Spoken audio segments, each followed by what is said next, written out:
from the city that never sleeps.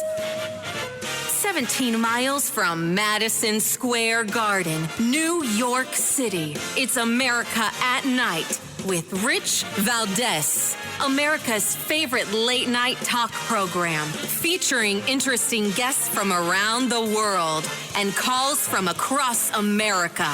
And now, here is your host, Rich Valdez.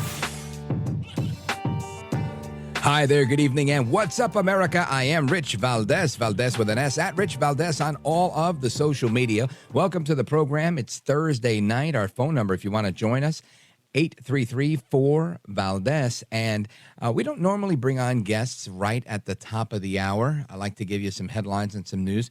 But there's a story that caught my eye, both on social media, and then I saw a piece right here in the Daily Wire. Listen to this. Federal air marshals diverted from sensitive flights to follow January 6 suspects, and that's according to officials. And there's a whole story here about how there's this Operation Quiet Flight or whatever it's called. And I was scrolling through my Instagram, at Rich Valdez, by the way, and I see all of a sudden my buddy James O'Keefe, and he's talking about how he was on a domestic flight, and they put some sort of designation on his boarding pass. And it was shocking to me. Then I go on Twitter and I see Tom Fitton doing a press conference right outside of Congress, and he's talking about how there are so many different things that are happening right now, police state tactics that are going into stifling and surveilling conservatives across the country. And it's honestly mind-blowing. You would think that this is Orwell's 1984 or something out of a different country, but welcome to Biden's America. Listen to Tom Fitton. We have a simple request for Congress: do your job.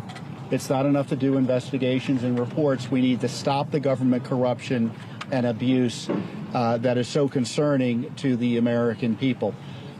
In this new budget fight, or basically the old budget fight that we're being asked to pretend is new, there's an inflection point. Are we going to continue to fund Republicans in the House the wild abuse by the Biden administration of its political opponents, the mass censorship of tens of millions of Americans, the border invasion we've heard so much about, and the other wild abuses of power that are right now fully funded with Congress? And I don't know what we're talking about with a clean CR. I see a dirty CR, a CR that will fund the worst of dirty politics and corruption in our federal government.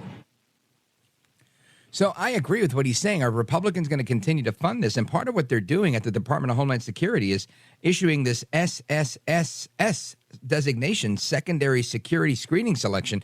And they did it to none other than our buddy James O'Keefe from O'Keefe Media Group. I call him O'Kizzle my nizzle. James O'Keefe, welcome, sir.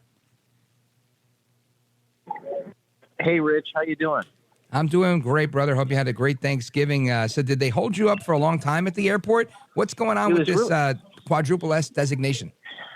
Well, thanks, Rich. It was really strange. I was in Palm Beach, and they basically shut down the whole line for like 5 minutes. They had hundreds of people that were waiting, and as I went through, there was an SSSS designation on my boarding pass, and they just completely shut down the line. I asked the TSA agent, how often does this happen? He said once a month.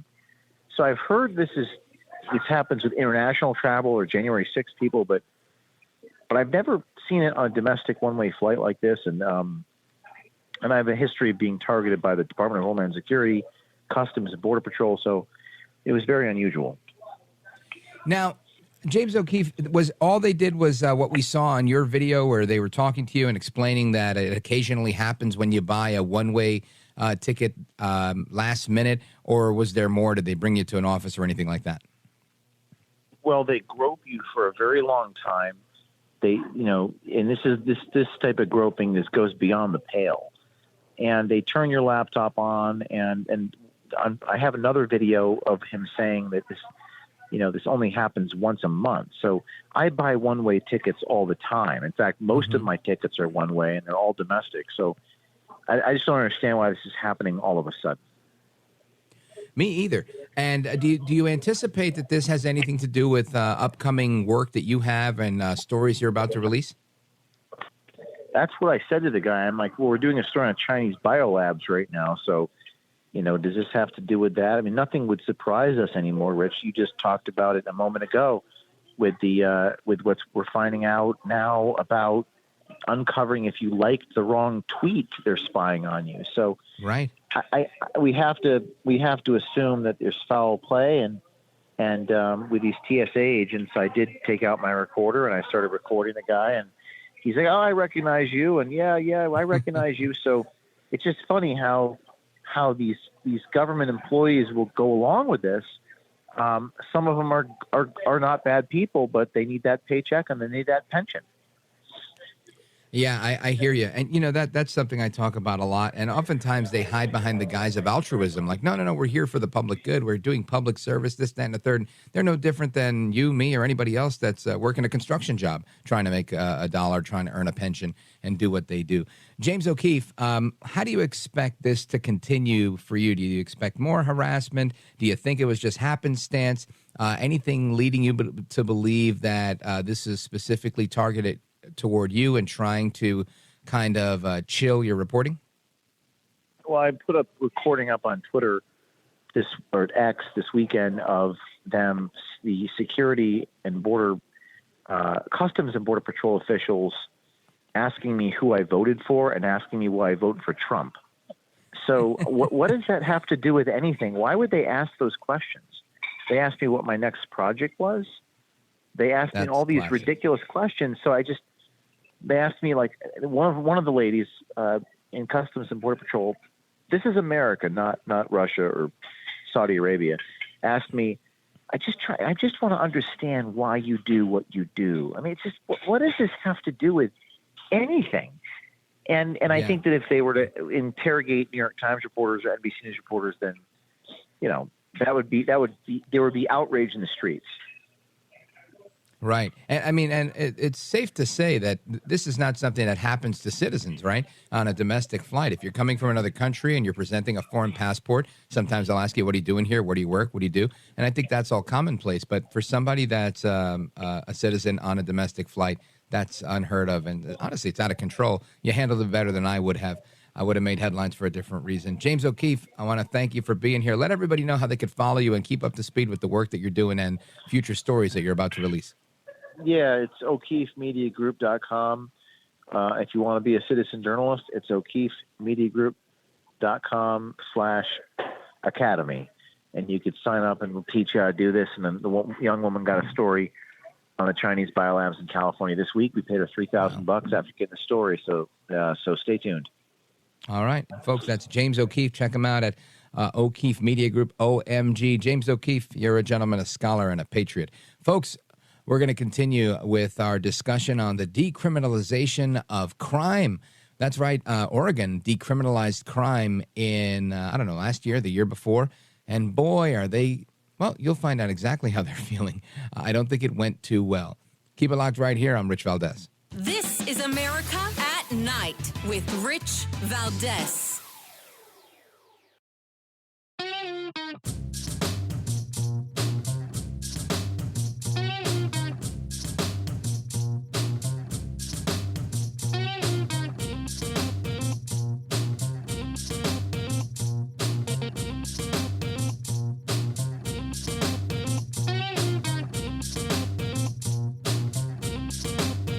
This is America at Night with Rich Valdez. All right, America, welcome back. And, I'm looking at the news today, right? And there's a story here in the San Francisco Gate. The police in San Francisco are trying to crack down on retail crime. They arrest 17 people in one day at one store for, going in and robbing the place. Then you've got a man killed in Los Angeles right in his home with this random act of violence. And you got an 84-year-old man in Pennsylvania kills his wife during an argument over money for their cat's vet bill. How about that? I mean, this is just crazy. And the mother of a teen who beat a teacher over a Nintendo Switch, one of those handheld Nintendo games, she's now asking the judge for leniency. Now, if you've seen the video, this kid is a behemoth. This kid is, 6'3", 6'4". It's probably more like 6'5", 6'6", but the video, is unclear because the woman's tiny. and the teacher, and he just destroys her, just goes to town on this tiny woman. I mean, it's absolutely brutal. And the mom says, he's 6'6". I knew it, given him 6'3", 6'4". I just thought I was exaggerating if I would have said, this guy's like 6'6". No, he's legit 6'6". And he beat the crap out of that woman. They want leniency. I'd say ask the other inmates for leniency when they put him in jail, but throw the book at him. And, of course, there's all that, and then there's Oregon, right? Good old Oregon. And what does Oregon decide to do? Well, last year they decided to decriminalize hard drugs. Yeah, you would think that they'd know that you shouldn't decriminalize drugs. Obviously, what happened after that was people went from hiding their illicit drug use to just doing it right there out in the open. And when you let criminals know that they're allowed to break the law, they do it brazenly, and they do a lot more.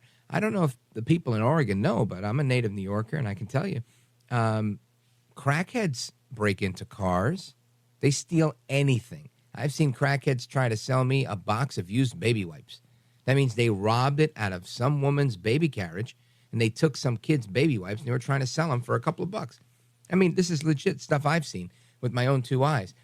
Why on earth anybody would decriminalize the use of illicit drugs is absolutely insane. But I'm sure they have a position on it, and Sergeant Betsy Brantner Smith, she is the spokeswoman for the National Police Association. She's with us now. Sarge, welcome back. Hey, Rich, thanks so much for having me back. I so appreciate it, and I'm so glad you're talking about this. Oh, it's my pleasure to talk about it. There's always something to talk about when it comes to crime, and I hope you had a great Thanksgiving, by the way. Tell me what your initial reaction is to this, revisiting of Oregon's decriminalization of hard drugs. Well, of course, when all of us in law enforcement saw this, we all looked at each other and said, well, we predicted this in 2020. Oregon passed Measure 110.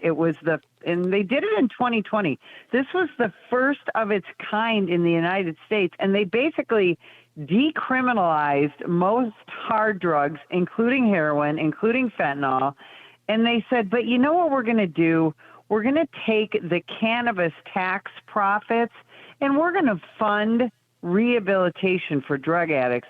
And we're just so sure that most people that are doing hard drugs, when the police hand them a ticket, which is all they're going to get for that heroin, that fentanyl, that cocaine, they're going to reach out, get rehab, and everybody will be much better off.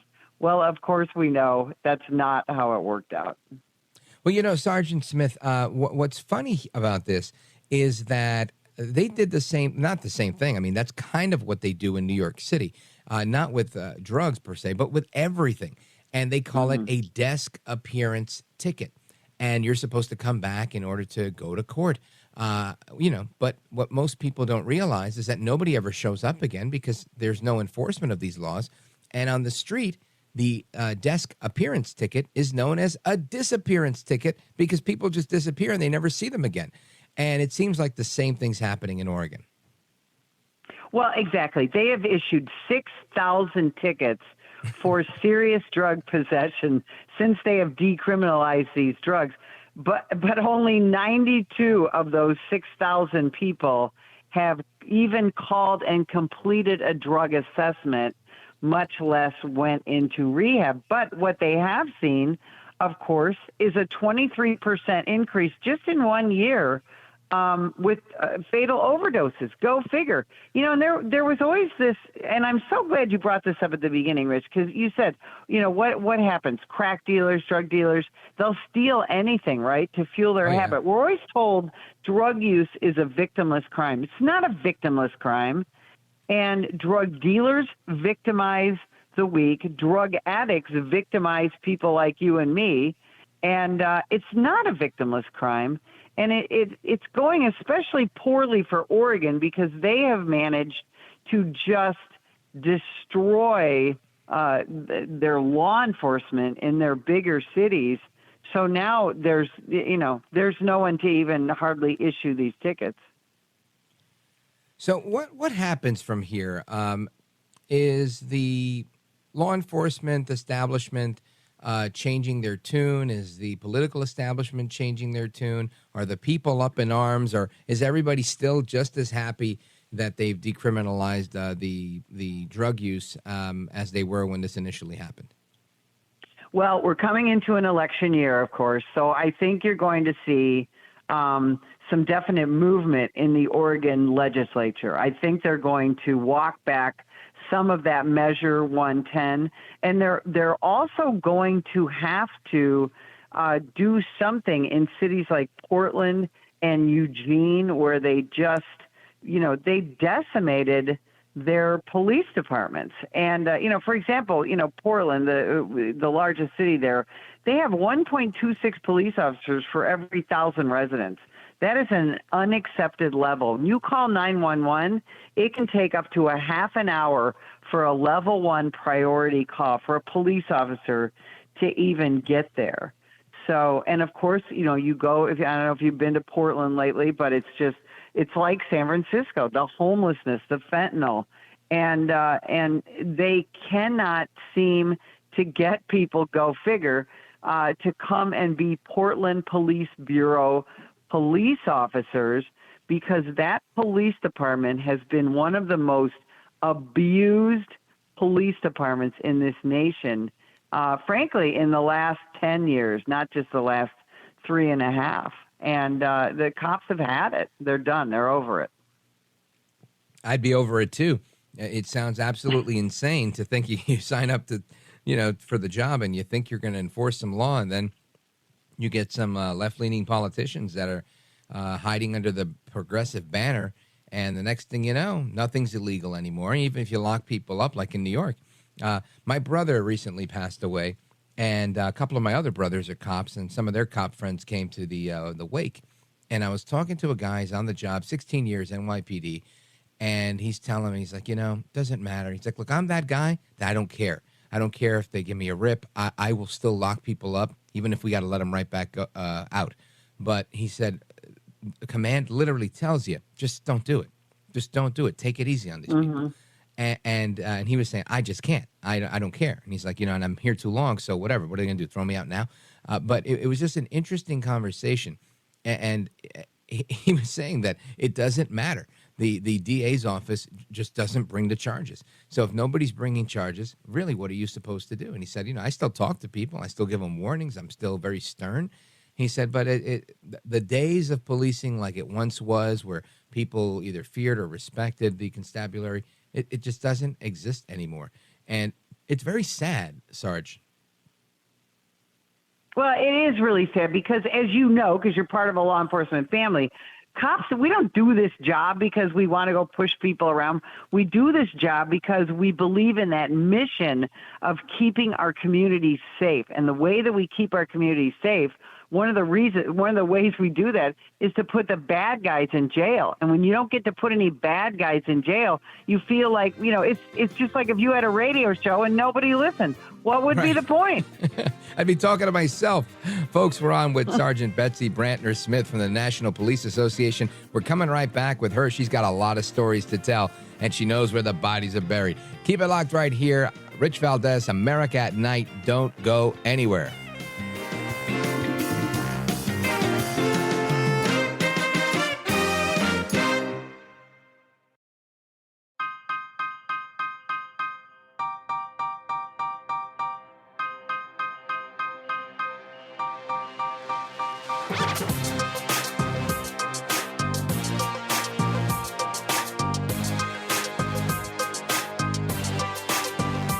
This is America. This is Night. This is Rich Valdez. All right, America, welcome back. We continue our conversation with Sergeant Betsy Brantner Smith from the National Police Association. And Sergeant Smith, when we opened the interview earlier, there were a bunch of stories that I saw today, and these were just from today, of these, the San Francisco police trying to crack down on retail crime.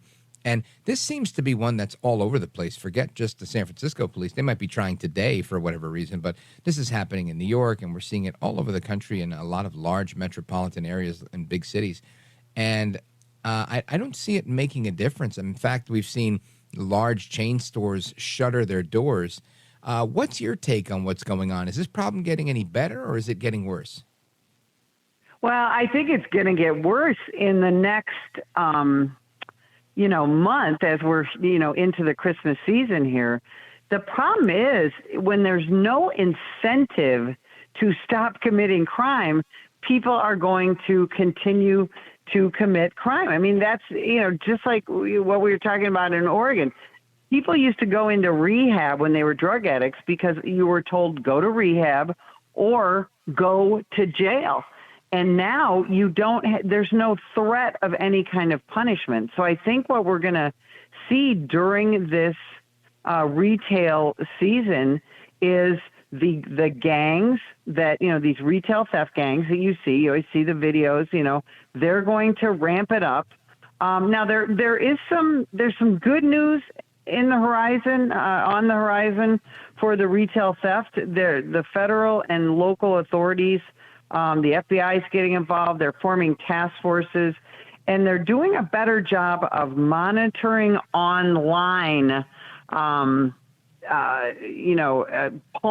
if you will, of stolen goods. Because that's the thing. People need to understand that, even you can even go on Amazon sometimes and buy things that were stolen from Macy's or Target or whatever. So now we've got law enforcement is getting together, which is nice, fed, state, local, and they're forming these task forces.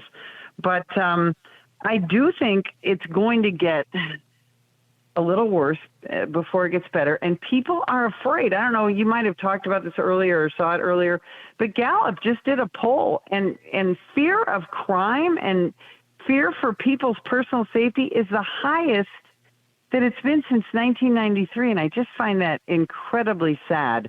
People in America shouldn't be afraid. I agree. And, I think there was a clip that I saw on, of black women in Chicago being afraid of crime, regarding crime in Chicago. And I was talking about that yesterday. And because the Chicago mayor was really just making some crazy comments saying that the reason for crime in Chicago was because of right-wing extremists. Yes, raggedy right-wing extremism. And what's interesting is there was another story I saw of several residents in Chicago, and they were all women, and they were saying that they're fed up with crime, and it's just astonishing to me how we just don't have a grip on this. And it's not only that we don't have a grip on it; it's almost like we foster it so that it continues to happen. And I know we've had this discussion before and in the past, but in your history, in your experience as a law enforcement officer, have you ever been through a period of time like this where people just abandoned the rule of law and people were just afraid to be in the streets? I remember when I was a kid, the streets were very bad in New York City, and a lot of people were carrying guns and knives, like including my mother. And people took everything into their own hands because it was a crazy world. I don't know if we're there yet or worse, honestly. But what's your take? Well, we are about at those 90s crime levels that we saw. And I was a cop in the 80s, 90s, and then into the 2000s.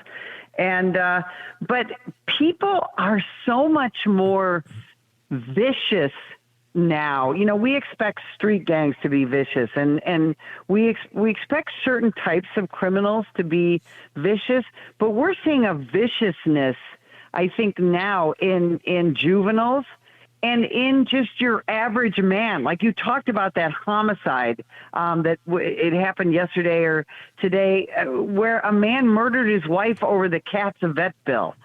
And I think that we just see an absolute lack of concern for life, of care for life, and also for care and concern of the properties of others. And like nothing I've ever seen in my lifetime. So, this is the thing. We can put everybody in jail, but we still have a heart problem in this country. And I think, it goes back to schools and parenting and religion and, so many things. And America doesn't have the heart for each other. Americans don't. That I think we did even in the 90s.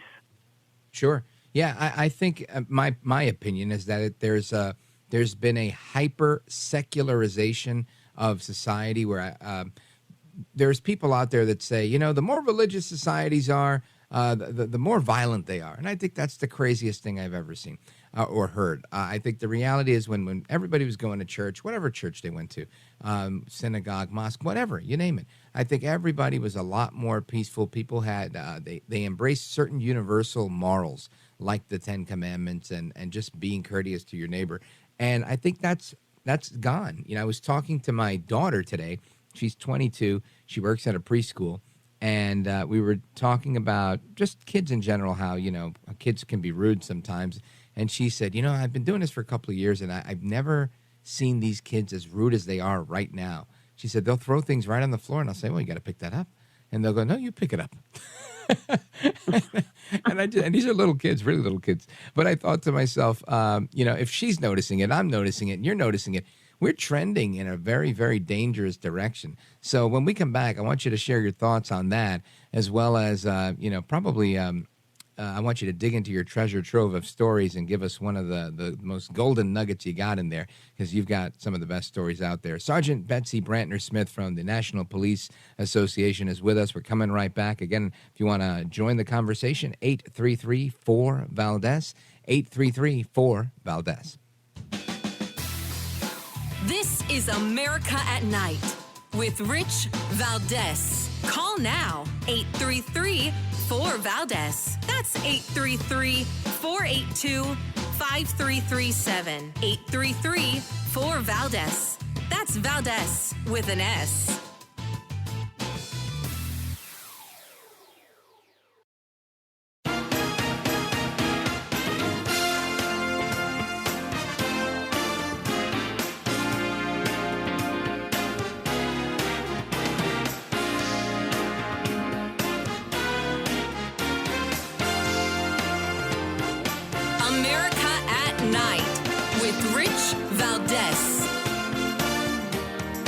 All right, America, welcome back. Rich Valdez, and we're with Sergeant Betsy Brantner Smith from the National Police Association.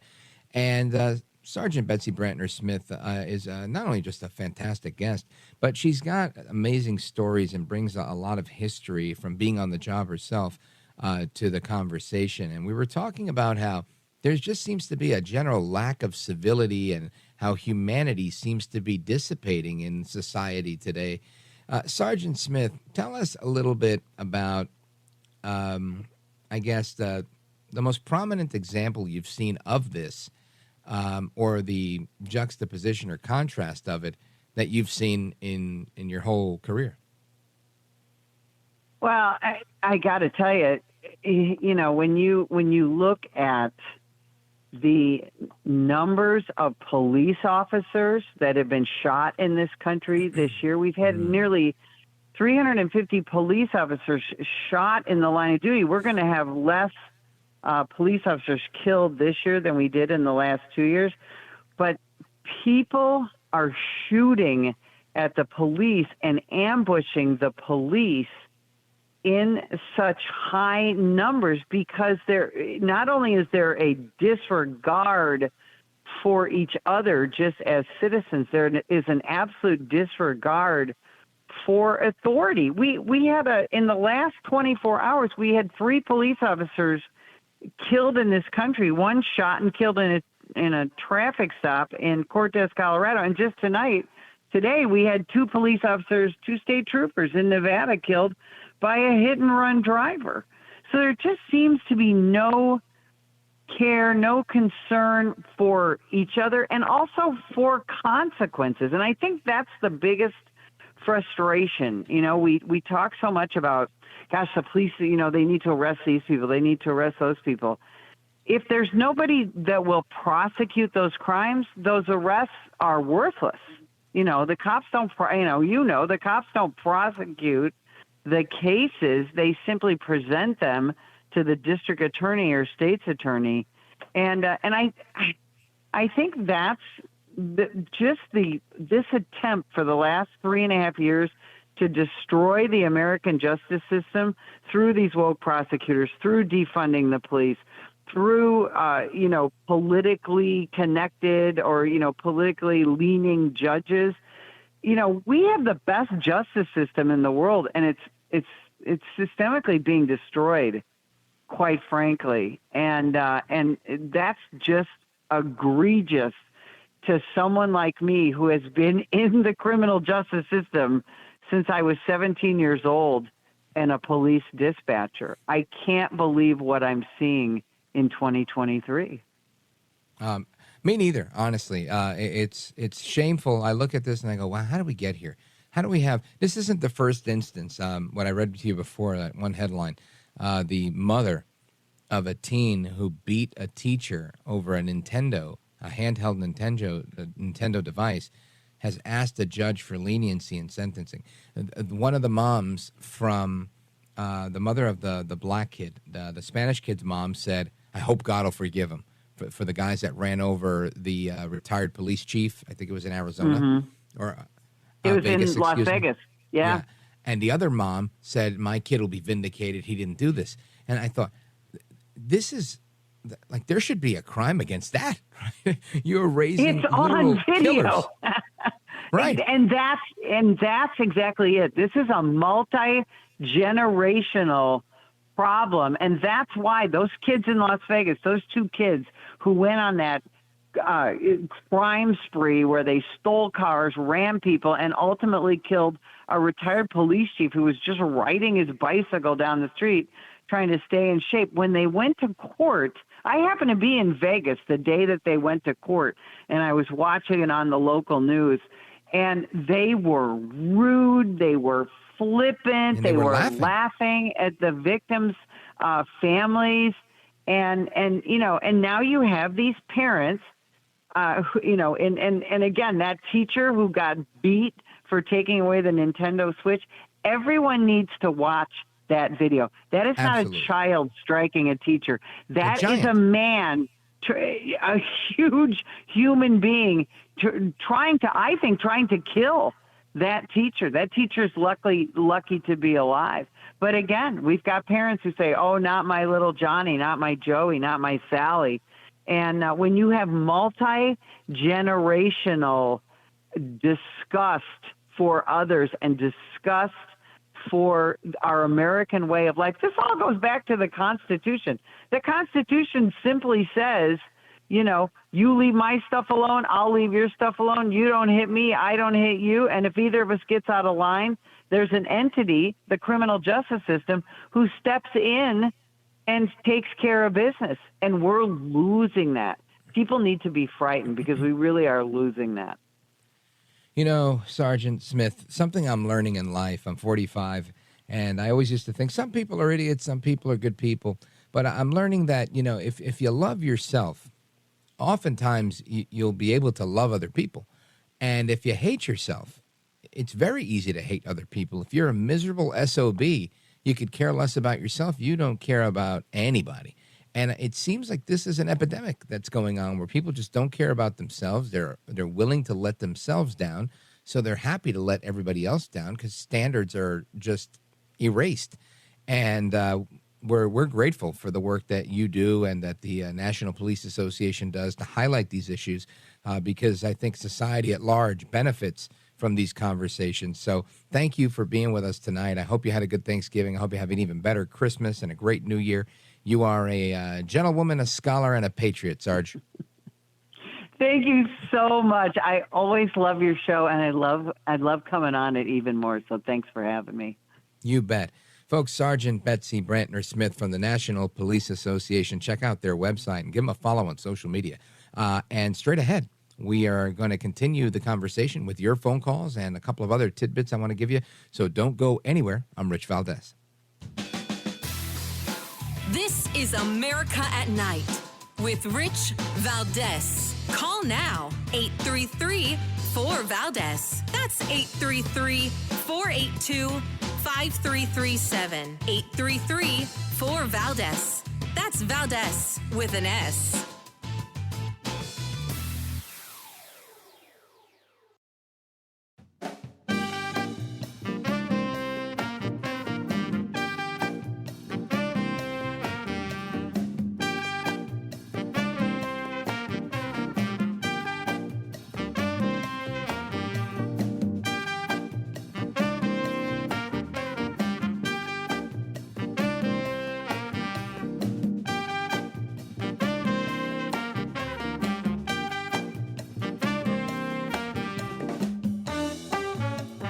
This is America at Night with Rich Valdez. All right, America, welcome back, amigos. We continue our conversation on everything that was going on. Check this out. So those two teens we were just talking about, the two that have been now arrested and are awaiting trial for killing the retired police chief in Las Vegas, they were tried as adults because they were both older than 16 at the time that they committed these infractions, right? These heinous, violent crimes, multiple crimes, not just the murder of the retired chief. But what's interesting about the Nevada state law is that while they'll be tried as adults because they're not 18, they don't qualify for the death penalty. So they will eventually potentially qualify for parole, but they don't qualify for the death penalty. And it made the folks in the control room start thinking, and they did a little bit of research, and we found out that the youngest person to ever be executed was 14 years old. What was the name? George Stinney Jr., who was executed. His crime, I don't know. But apparently he murdered two girls. That was the accusation, and he was put to death at 14 years old. And it's just interesting. I mean, I'm glad we don't kill 14-year-olds right now.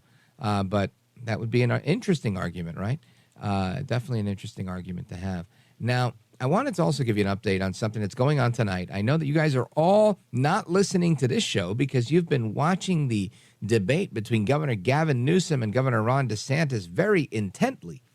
Well, as we get more updates on that, we'll bring them to you. But so far, what I see is Newsom hasn't landed a glove on America's Governor Ron DeSantis. Not at all. And that's a name given to him by the great one, Mark Levin, and one that I wholeheartedly support. And Governor DeSantis, while he's never accepted our invitation on his program, is still welcome to come and join us and talk about his campaign for president.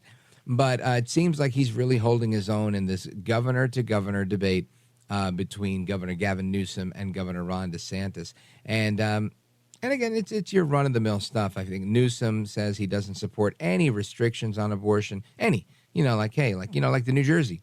The New Jersey policy here is you can have a late-term abortion up to the 9th month. Just imagine that, right? So for everybody who's out there, it's like, listen, I'm pro-choice. That's a good thing. It's fantastic. We should be able to have rights, women's rights, reproductive rights. 9 months, right? A 9-month baby in your belly. 40 weeks in. Come on. That's sick. It's murder at 40 weeks. It's murder in the beginning. That's my position. And some people are comfortable with it or they justify it. Some are not. Anyway, folks, we continue. We'll talk about the debate and so much more straight ahead. Don't go anywhere.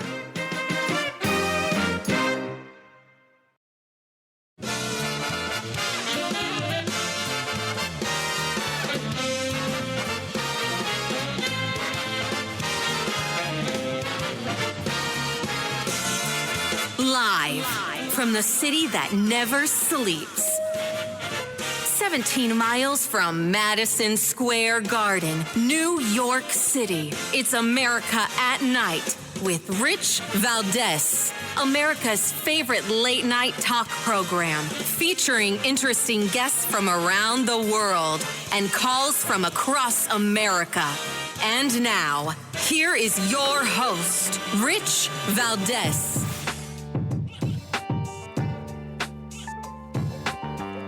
Hi there, good evening, and what's up, America? I am Rich Valdez, Valdez with an S, at Rich Valdez on all of the social media. And earlier I mentioned that there was a reintroduction of the articles of impeachment against Alejandro Mayorkas for the disaster he's done at the border. Well, it seems that Marjorie Taylor Greene has now tabled those and rescinded them because she's come to an arrangement with Speaker Mike Johnson and Mark Green, saying that they will, in fact, support the impeachment. Just got to give them a little more time because they're busy with this Hunter Biden stuff. So it looks like there might be some traction there. We'll see if it's not just a stalling tactic, but that's that. Then there's also a story coming out of Texas where a judge is now ripping Biden, saying that the White House's handling of the border in the dispute over the barrier created by razor wire was a poor handling.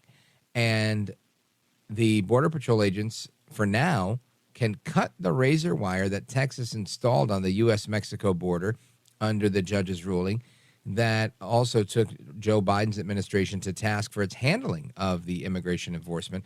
The ruling is a temporary defeat for Texas officials who say that Border Patrol agents have reportedly cut, damaged, and moved some of roughly 30 miles of concertina wire that the state installed near the border in Eagle Pass, where lots and lots, very big numbers of illegal migrant crossers have come into the country in recent months. Now, U.S. District Judge Aaliyah Moses, an appointee of former President George W. Bush, initially issued an emergency order back in October that prevented agents from cutting razor wire in Eagle Pass, except if it was an absolute emergency. But yesterday, she ruled that the state hadn't met the requirements to issue a wider preliminary injunction. And at the same time, she said the razor wire had proved to be effective at deterring migrants elsewhere. So the quote here is, the law may be on the side of the defendants and compel a resolution in their favor today, but it does not excuse their culpable and duplicitous conduct, wrote the judge. The evidence presented amply demonstrates the utter failure of the defendants to deter, prevent, and halt unlawful entry into the United States. So the judge is saying, look, you're not doing your job, and Congress is trying to put things together, and that doesn't seem to be going anywhere. So I want to get to the bottom of that, and I want to bring in one of the experts. RJ Hauman is an expert on this. He's from Heritage, and I want to get into this with him. RJ, welcome, sir. Rich, thanks for having me on. You bet. So first, I want to get your reaction to this court case where the judge says, one thing but does another. What do you think what's your take on what's going on with the razor wire at Eagle Pass? Well, again, I mean, Texas is where I am right now, and Texas is trying to do all they can to step in and stop the Biden administration opening up the border that's harming their state really more than any other. And Ken Paxton should obviously be praised for leading the charge with other state attorney generals on going after the Biden administration. But when it really comes down to it, unless the federal government changes course or Congress forces them to, nothing really matters. Again, Governor Abbott's doing all he can, so is Paxton. But when you're putting the security of our country and enforcement of immigration laws, securing our border in the hands of activist judges at times, we know what the end result's going to be. And I want to tell you about a little something on the activist judge front, some crazy news that dropped today on that front. So there was actually an activist judge. He's in his 90s out in California, and he ordered at behest of the ACLU in a lawsuit they filed, he ordered an ICE detention facility in California to be closed. Well, it's remained closed for several years. It has 2,000 detention beds. ICE has refused to work with the Department of Justice to appeal it. And now what they're announcing tomorrow is that they're going to close it. So as the Biden administration is up there on Capitol Hill lying, saying, hey, we need more resources, we need more detention beds. Well, you've kept a detention facility in California empty for 2 years. That's 2,000 beds that could be used to keep criminal aliens off the street. You're not even appealing that radical court ruling. Now you want to close it. Again, this is all open borders by design. Anything the Biden administration wants from those in Congress is to enhance and accelerate the processing of migrants and ramp up a scale of a historic self-inflicted border crisis. That is insane that there's a facility that can hold 2,000 people and they're just leaving it closed because they don't want it closed, like it's the Abolish ICE crowd, or I don't get it. Well, get this. This is even more insane. There is a Federal Bureau of Prisons facility just several miles down the road that is fully operational. So that was reopened either by litigation or by the choice of the Biden administration. That's open. So you have a Federal Bureau of Prisons, but when you come to a federal immigration law detention facility, whoa, we can't reopen that. Let's just let this hold, stay there. And again, now what they're going to announce tomorrow, it's just covered today, they're going to announce full closure of this facility. I mean, the border is getting all the attention, of course, but interior enforcement is huge. Once that person at the border is either caught and released or processed into the country, again, all by design, they're in the hands of ICE. And they're in the hands of ICE for 5, 6, 7 years on the non-detained docket at times. These backlogs are so long. And again, you even have criminal aliens, about 500, 600,000 that are roaming American communities, millions overall. ICE can't remove them. The Biden administration doesn't want ICE to remove them. Again, it's all by design, and it's a concerted effort, both down at the border and in every American community. RJ Hauman, this is, it's just, in my opinion, it's crazy what's going on. And the only explanation is that the Biden administration is complicit in the human smuggling, in whatever it is that's happening at that border.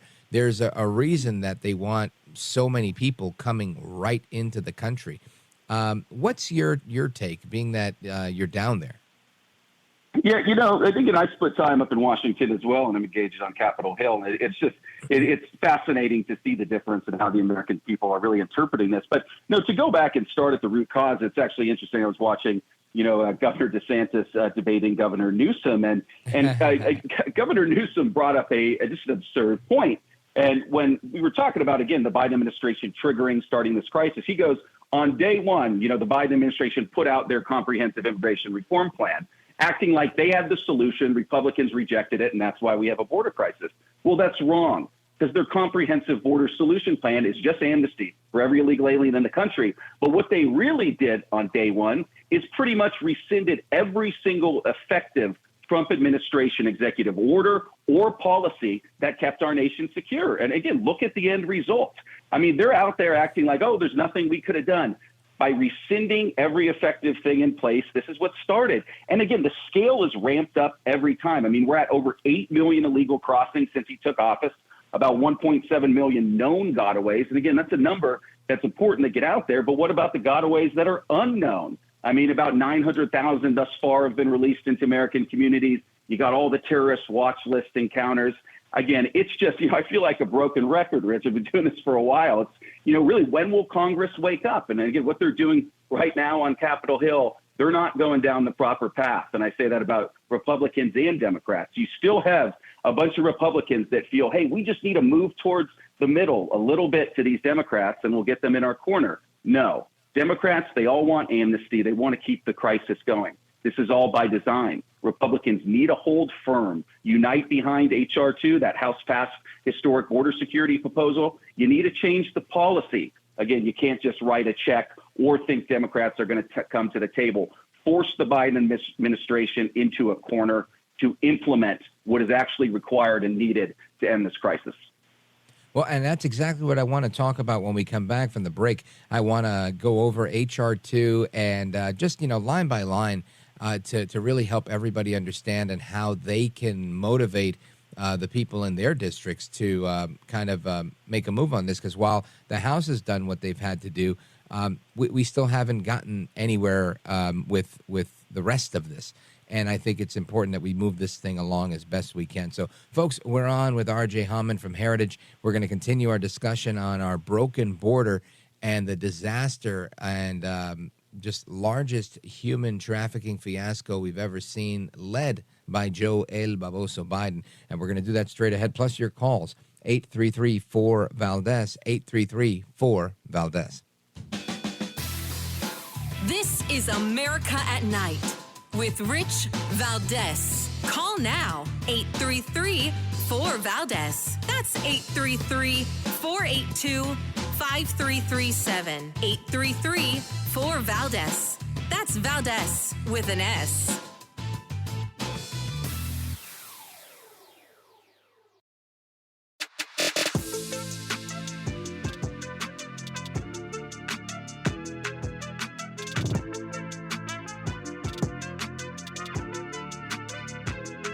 This is America. This is Night. This is Rich Valdez.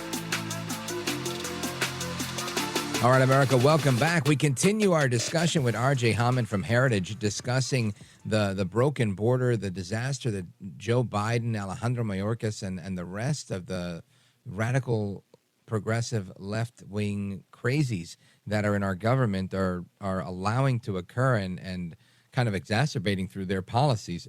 RJ Hauman, let's talk about H.R. 2 and how we move the needle on this.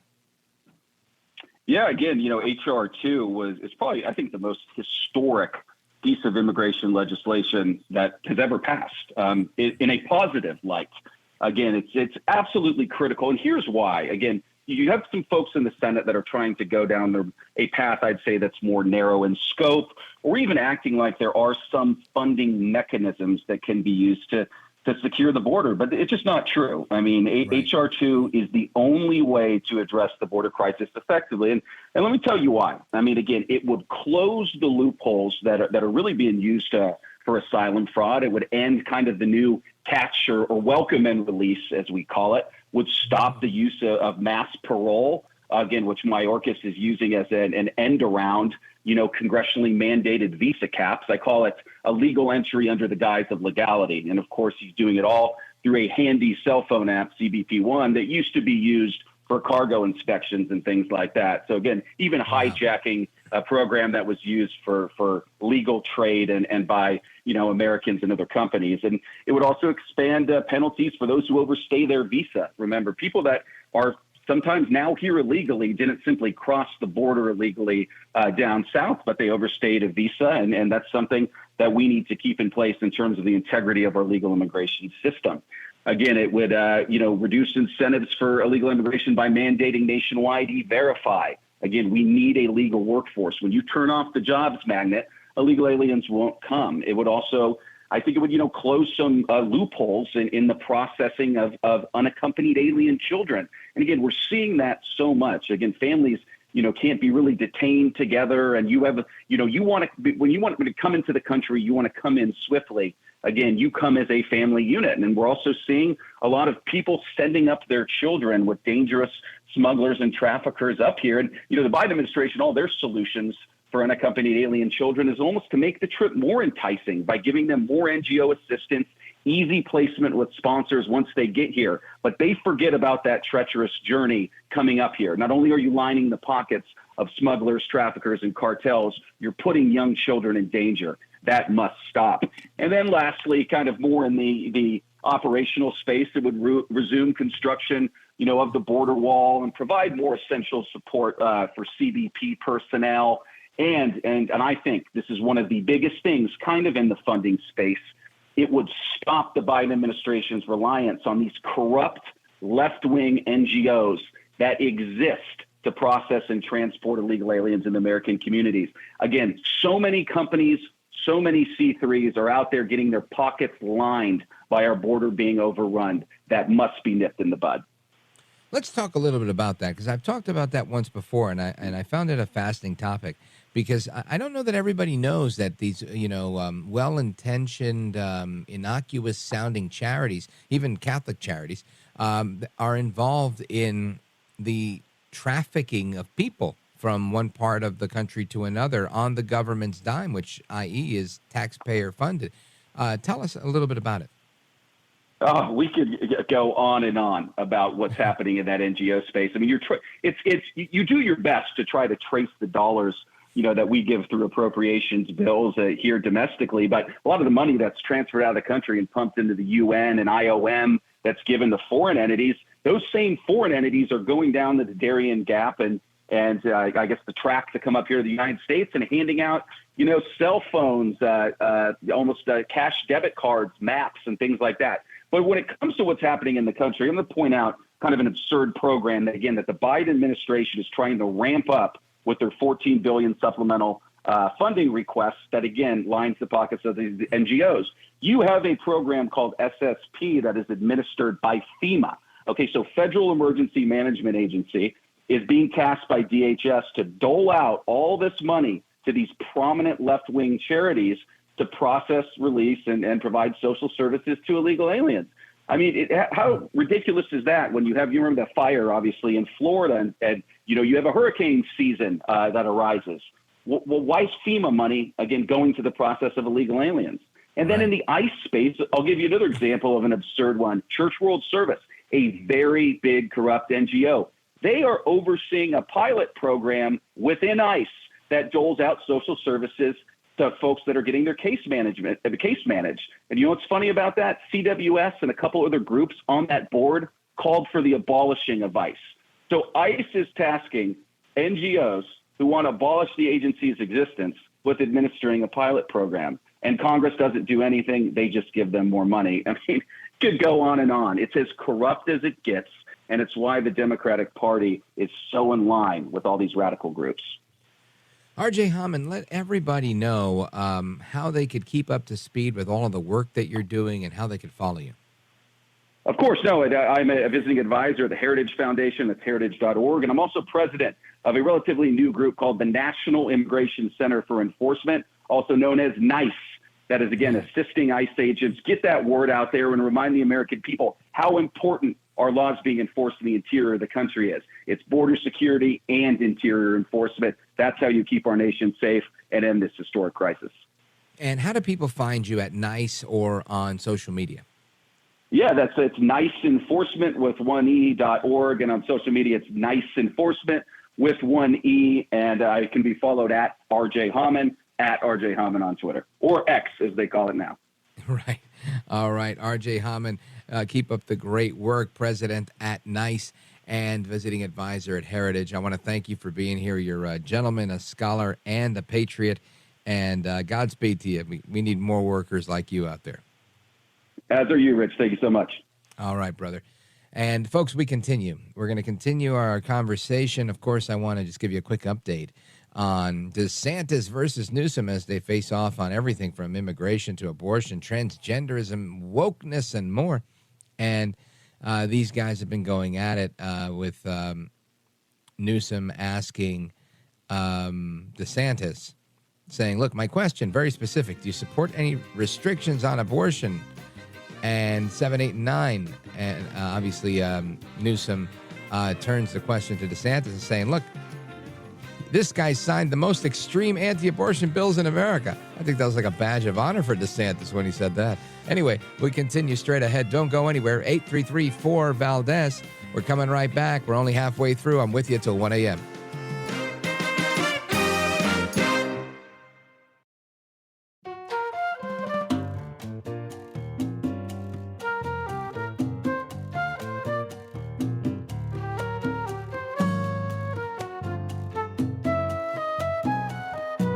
Well, thank you, Rich, and thank you for everything. I know you very well, and I listen, but I have a lot of people that listen, and they love your show, and I appreciate it very much. America at Night with Rich Valdez. All right, folks, the debate between DeSantis and Newsom rages on, and we'll cover some of that a little bit later. We'll grab a couple of clips for hour number 3. And I want to talk about something that I think doesn't get very much attention, or doesn't get as much attention as it should. Recently, 90 hours of video was released, or really 40,000 hours, but the first 90 were made publicly available right away, of the January 6th riot at the Capitol. And this tends to show a very different story than the narrative that we were fed, that, that one video, that one scene where people climbing up the side of the building. I'm not saying that didn't happen. I'm just saying it wasn't the, hundreds of thousands of people that were in D.C. at that moment, they weren't all there, right? It was a way smaller number. And those that are there, the way they're being treated, the way they're being housed, we had some very intrepid reporters like Julie Kelly and others that came on this program and kind of gave us a description. Congresswoman Marjorie Taylor Greene recently told us that when she went there in person, it was very, very troubling. But other than these every now and again isolated incidents, we don't really see the legacy media really reporting on it. So it's tough to get a pulse. But I want to bring Tim Rivers into the conversation. He's the co-founder of J6 Patriot News. He's a retired engineer working on information technology and a Fortune 100 executive. And he's with us now. Tim, welcome. Thank you. Glad to be on tonight. Thanks for having us. You bet. Now, recently President Trump was discussing how there were some undercover agents that were responsible for not stopping the January 6th protesters and when it got out of hand. And you've got a book that covers this very topic, The American Gulag Chronicles, Letters from Prison. And it's a collection of letters from January 6th defendants describing the horrible conditions of their confinement. Tell us a little bit about, A, what you think about President Trump's comments about the undercover agents, and we'll have plenty of time as well to get into the actual stories from the book. Yeah, what he's saying kind of correlates a lot with what you hear many of these folks saying in their interviews at our website, j6patriotnews.com, and also in many of their letters. Some of these folks were special forces, police officers, law enforcement, and they recognize the type of individuals in the crowd, the type of behaviors that somebody in law enforcement or undercover might perhaps display. And many of them saw them doing things that just were seen completely out of whack. And so I think that puts a lot of credence to what he said. And you have to look for correlations here. We've been lied to so much in the last 2.5 to 3 years that I think many of us have begun to wonder, what is truth anymore when you hear it on radio or on TV, whether the source is mainstream media or even some conservative space. And so best to get it from the horse's mouth, the people who were there that day, the people who experienced it, the people who will tell you exactly why they went and what happened. And that has not happened, which is why the book was necessary. And I do believe that President Trump is on the money there. And you will hear more and more, even though these new videos appear to already have been, how shall we say, doctored. Right. And folks, we are on with Tim Rivers. He's co-founder of J6 Patriot News. And he's got the brand new book, The American Gulag Chronicles, Letters from Prison. And it's a collection of letters from January 6th defendants. And if you guys have a question or you want to comment on January 6th or the border or crime or even the topic from earlier today, where we talked with James O'Keefe about the federal air marshals now following January 6 people around the country with a special designation on their boarding pass for domestic travel, feel free to give us a call. The number, of course, is 833-4-VALDEZ, 833-4-VALDEZ. And we're going to work on getting a better line for Tim Rivers. I know it's very tough for you guys to hear him out in Radioland, but we are coming right back. Don't move a muscle. This is America at Night with Rich Valdez. Call now, 833-4-VALDEZ. That's 833-482-5337. 833-4-VALDEZ. That's Valdez with an S.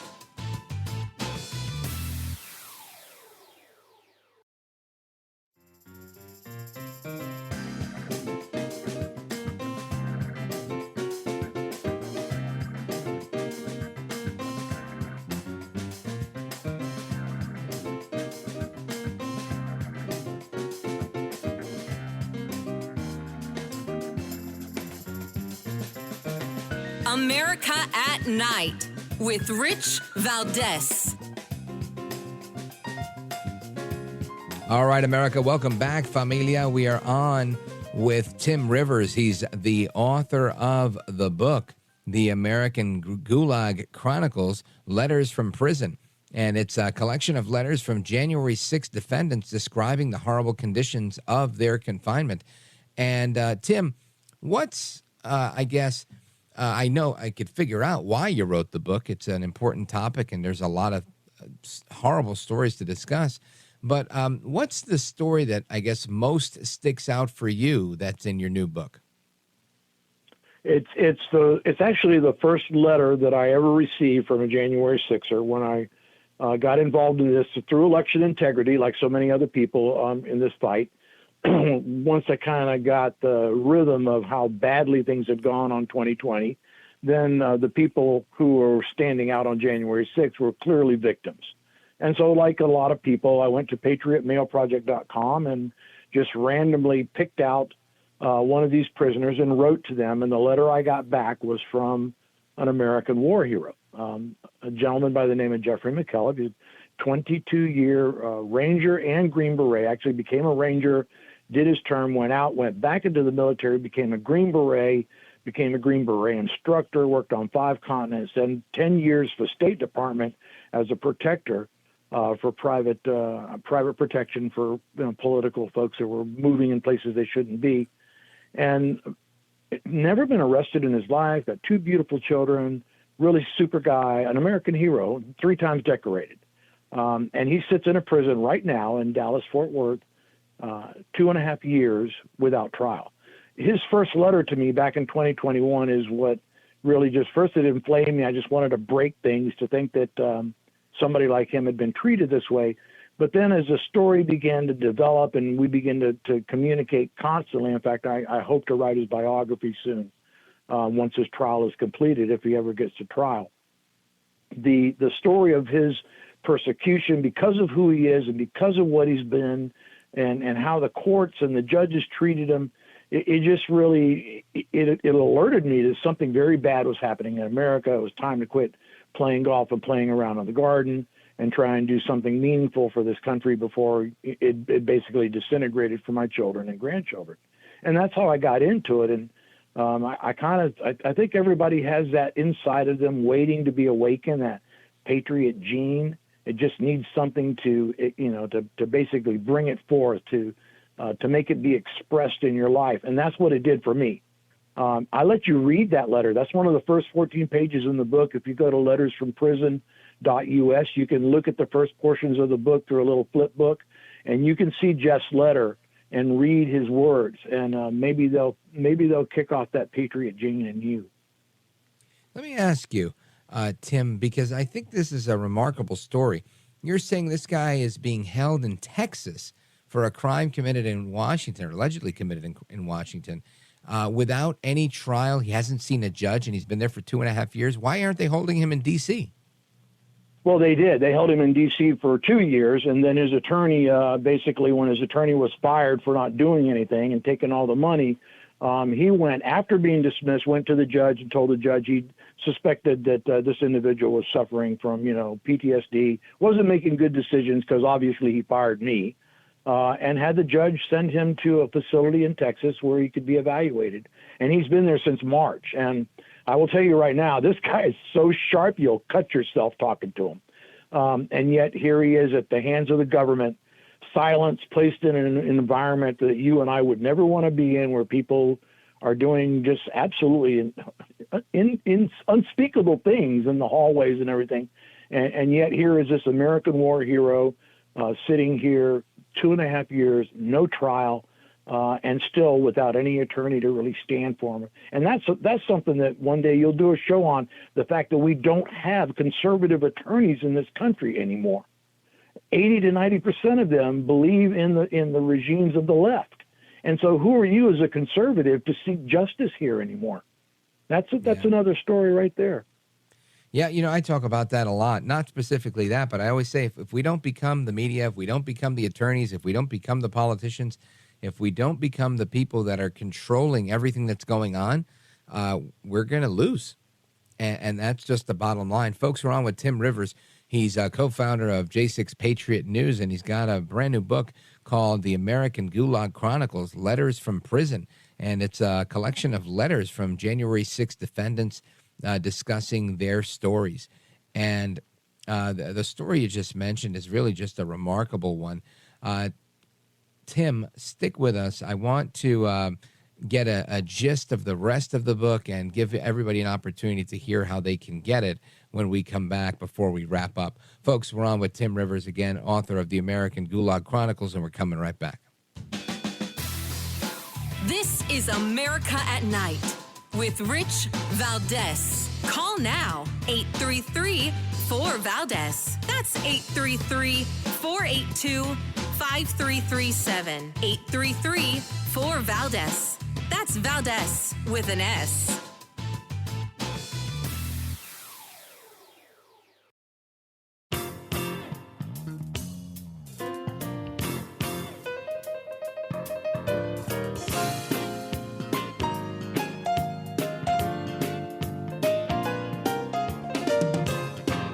Mr. Call Screener, who is a budding radio star, by the way.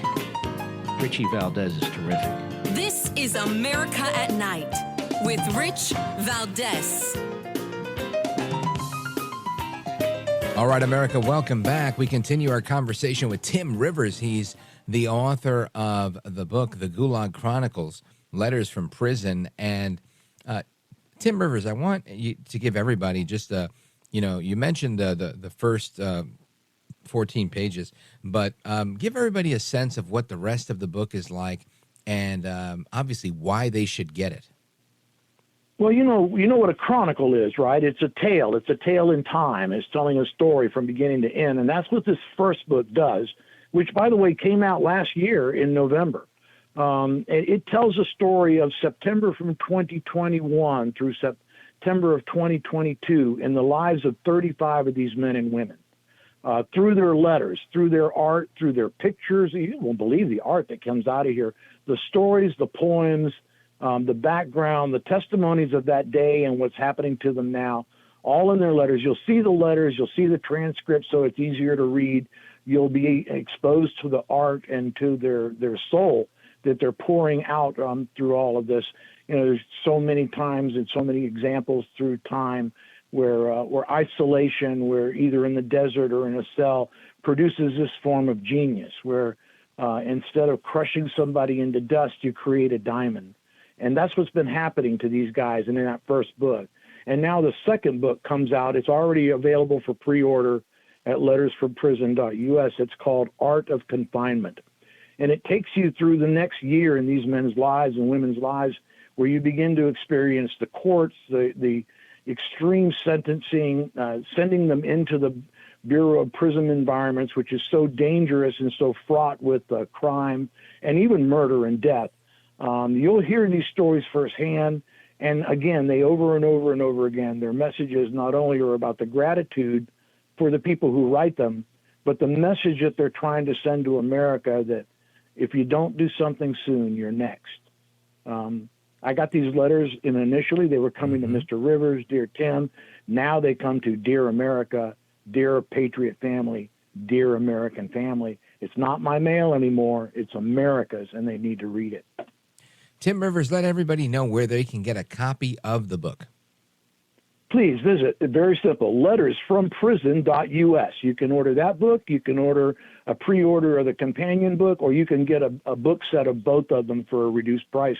And all of the money from this goes 100% to a nonprofit that takes care of these men and women's families and themselves, gets them to court, pays for their living expenses when they're being stuck in D.C. to go through this meat grinder. So every penny that you spend, not only will you get an amazing piece of history, but you'll be helping these people get through this pogrom.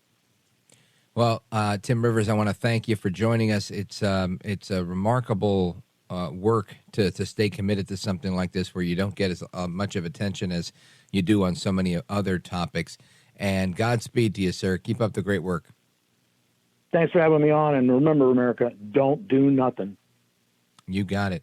All right, folks, we continue with our conversation. And, of course, I want to invite you to call the program.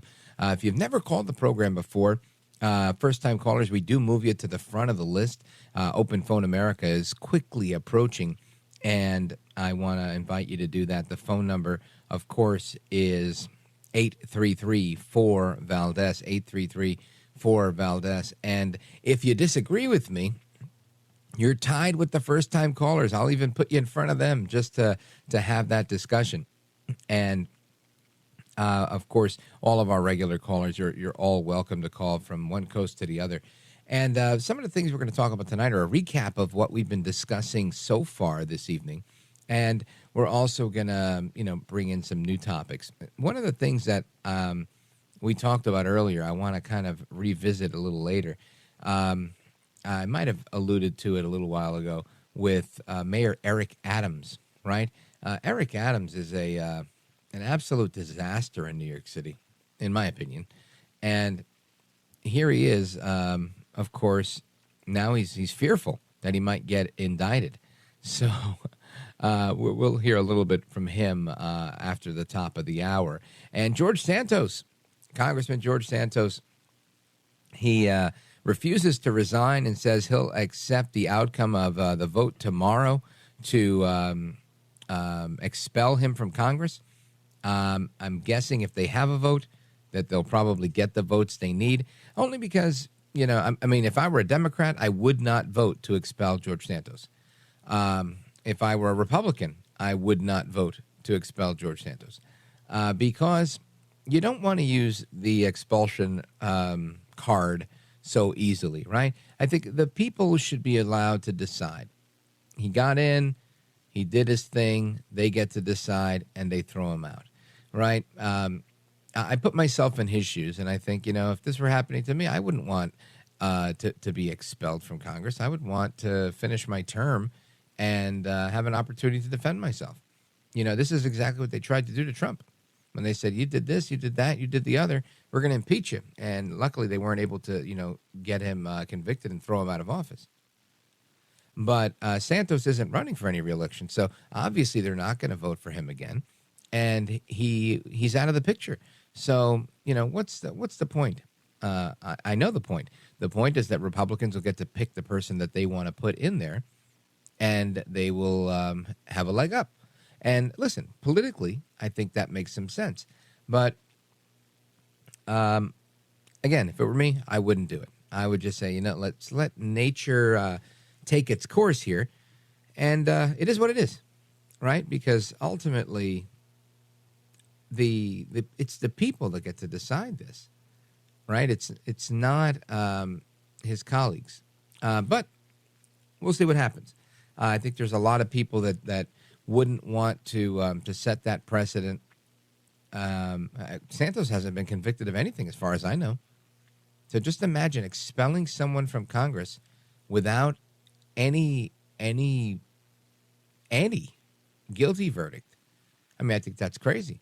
Let this guy have his day in court. Let him do what it's not a defense of Santos, really a defense of due process. I mean, I thought we had a Sixth Amendment here. It just seems so off to me, right? It's a political scalp for what reason?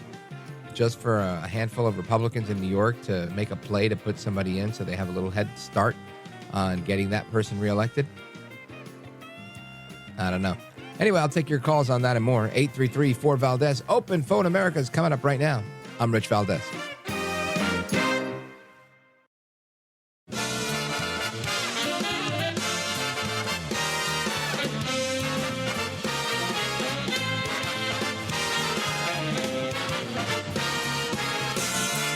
Live from the city that never sleeps.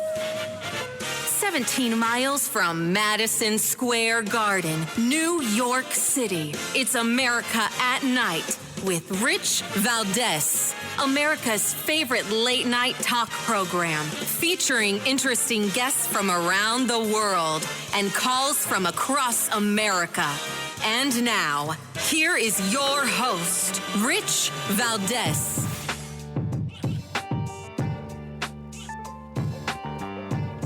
Hi there, good evening, and what's up, America? I am Rich Valdez, Valdez with an S, at Rich Valdez on all of the social media. And welcome to hour number 3 of the program. Happy to be here tonight. It's Thursday night. You get to call in. 833-4-VALDEZ is the phone number, 833-4-VALDEZ. And a bunch of things I want to talk about. One of the things I want to talk about tonight was New York City Mayor Eric Adams, because this is an interesting one. Typically, when you run for mayor of New York City, you get donations from, maybe Brooklyn, Queens, the Bronx, maybe Turkey. Yeah. Erdogan world. Yeah. Well, Turkey is donating to Eric Adams. And I think those are the same people. Was it Turkey or Egypt that was donating to Gold Bar Bob, right? Gold Bar Bob. So it's interesting to see who's interested in the politicians here in the United States. But I want you to listen to Mayor Eric Adams discussing this trip to Turkey that was left out of his financial disclosures. Check it out. My first actual trip, for those who was here, that was the first governmental trip, but the first trip that I went on was a personal trip. I actually joked about it. It was on Thanksgiving of that year. It was a three-day trip. And we would look at our Senate records. There was a trip that we went to State Senate. Senator Simowitz was on the trip with me. Assemblyman Simowitz was on the trip. Assemblyman Burokrasi also joined us on the trip. But I'll look at the record. If it wasn't, it was an oversight, and we'll find out how we can modify it if that was the case. Okay, so I heard a whole lot of nothing there, but what I heard was we went on a trip, we went on a personal trip, I went with a bunch of senators on a personal trip. It was a governmental trip, but it was a personal trip, and the senators were there. Huh? What do you say it? Well, here's what's going on, because he's nervous. He's nervous. He's hot under the collar. Elite Eric Adams, mayor of New York City, he's afraid he's going to be indicted for campaign violations over donations from Turkey, which could lead to a chaotic 60-day open election for a New York City mayor if he steps down. The FBI is investigating donations from Turkish individuals and organizations back in 2021. His aide, Brianna Suggs, has her own lawyer. She's foregoing City Hall's team of lawyers. Now, I wonder why she would do that. Is she singing like a bird? I'm not saying that she is. I'm just asking the questions. Now, City Hall has denied that Adams has in any way been concerned about an indictment. Sources close to the mayor say it's a stunt by his political enemies. Well, these things often are. It was a stunt to get rid of President Trump. They did a whole thing called Russiagate, and that's just how politics works. It's very dirty sometimes. Now, Adams is said to have expressed his fears this week to people close to him as the FBI investigation into his campaign finances is gathering steam. And after his former top fundraiser, Brianna Suggs, got her own lawyer. So now they're like, what's going on here? Is there trouble in the camp in Eric Adams land? We'll find out. Now, between 2018 and 2021, the Adams campaign accepted $18,000 in cash from Turkish individuals and organizations. He returned $5,000 to fall in line with donation limits. So they gave him more than he was allowed to have, so he gave some back. Now, the FBI is investigating whether those donations breached any campaign laws that prohibit contributions from foreign governments or individuals working on their behalf. Now, what's interesting about this is that this is like the same story that they put on El Trompito, right? Oh, that you violated campaign finance, you did this. I mean, here there's actual cash and there's actual, money from a foreign country. They said Russia collusion, and there was never any Russian collusion. There was no money from Trump. There was no money to Trump.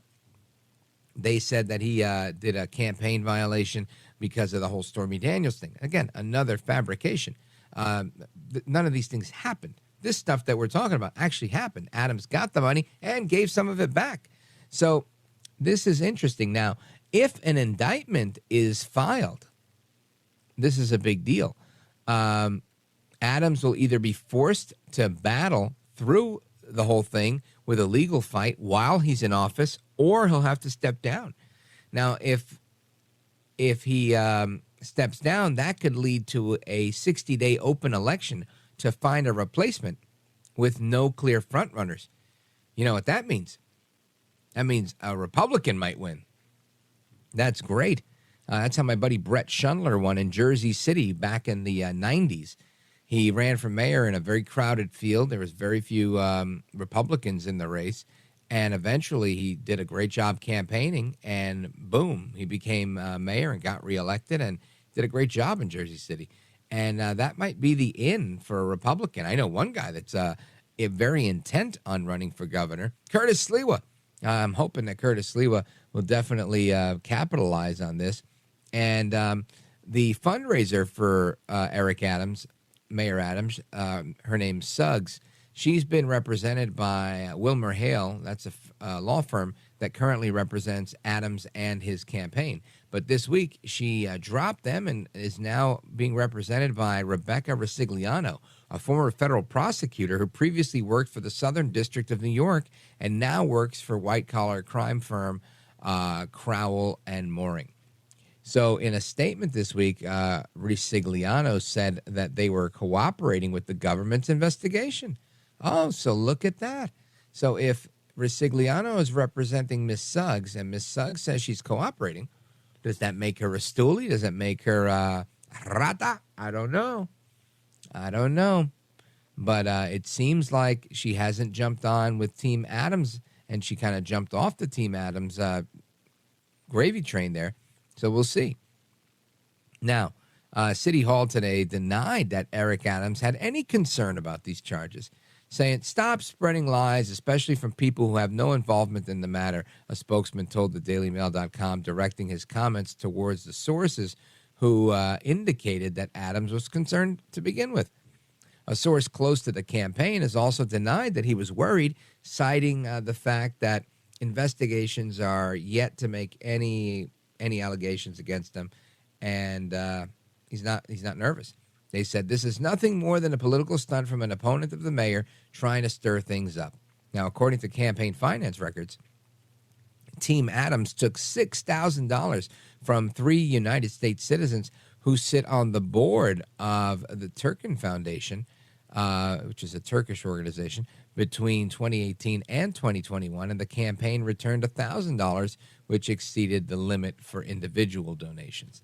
So that's where we're at with that. Now, listen, this is an interesting thing, but this Turkin Foundation has it has some ties to Erdogan, right? Because the Turkin Foundation builds housing for Muslim students in the United States, and it was founded by the son of Tayyip Erdogan, the president of Turkey. He's the founder. So Turkish politicians in the past have questioned whether the Erdogan family was using the foundation to stash money overseas. Now, the Adams campaign had to give back more than $8,000 of those contributions due to campaign contribution limits. If Adams steps down in the face of an indictment, this would trigger that 60-day open election that they keep talking about. And if Adams resigns, his immediate responsibilities would fall to the public advocate, Jumaane Williams. He might, in fact, be worse than Adams, kind of like this guy, Brendan Johnson, who's, I would say, to the left of Beetlejuice in Chicago. So we'll see how this whole thing plays out. Former Governor Andrew Cuomo, who left his role as governor because of a sexual harassment scandal, he's talking about possibly jumping in the ring as New York City mayor. The Adams team has also been cooperating with the FBI, and they're saying that, whatever they got to do, they're going to do. And FBI agents have raided the home of Brianna Suggs earlier this month. The agents seized multiple phones, laptops, and paperwork from her Brooklyn home. So, maybe that's why she flipped. Maybe they got some dirt on her, and they're like, just give us the mayor. That's all we want, lady. I don't know. This stuff seems to be getting hot. We'll see how it goes. I'm not saying nothing until it goes down because, they've tried to do this to Trump a million times, and it was always hogwash. But this one, I mean, did they say, Trump, we think you're colluding with Russia. Oh, what's this? And then you see Trump going, well, the first time I went to Russia, wait, that was a government trip. No, that was a personal trip. It was Thanksgiving, actually. And no, and then we were, no, there's nothing like that, right? Trump was like, no, I don't know what you're talking about. Thank you very much. Take care. And that was it. That was it. Now, this guy's been to Turkey. He's got ties with Erdogan's son and the Turkin Foundation. They're sending him money. There's a paper trail. And I got to tell you, you could throw shade at people. That's one thing. And it's another thing when there's actually smoke. Now, we don't know if the smoke always means there's fire. But we're going to find out. Anyway, give me a call if you want to chime in on this. 833-4-VALDEZ is the phone number, 833-4-VALDEZ. Or get at me online at Rich Valdez with an S on any of the social media. Coming right back. This is America at Night with Rich Valdez. Call now, 833-4-VALDEZ. That's 833-482-5337. 833-4-VALDEZ. That's Valdez with an S.